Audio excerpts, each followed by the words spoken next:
é um dia suspeito. Mas vendo tanta gente participando, para tudo Deus dá um jeito. Senhor Ricardo Coutinho, o senhor foi um bom governador. O senhor foi um bom prefeito e um bom governador. Se eu fosse nova e bonita e o senhor não fosse casado, eu ia casar com o senhor.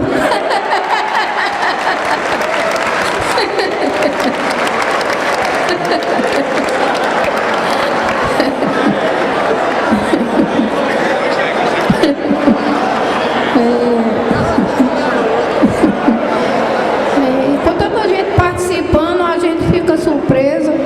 Eu gosto de falar rindo, pois não gosto de tristeza.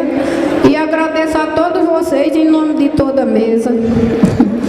E esse orçamento democrático estadual, as pessoas com as mãos para cima, tá tudo pedindo paz. Aqui todo mundo participa e pede, aí o governador vai e faz. Senhor Ricardo Coutinho, quando Deus quer assim, sei que o senhor é demais.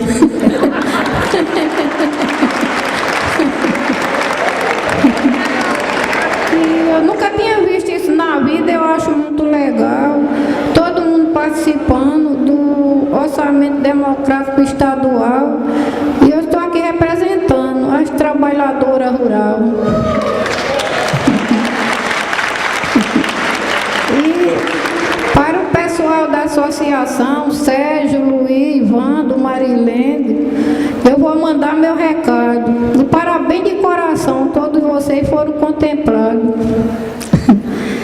E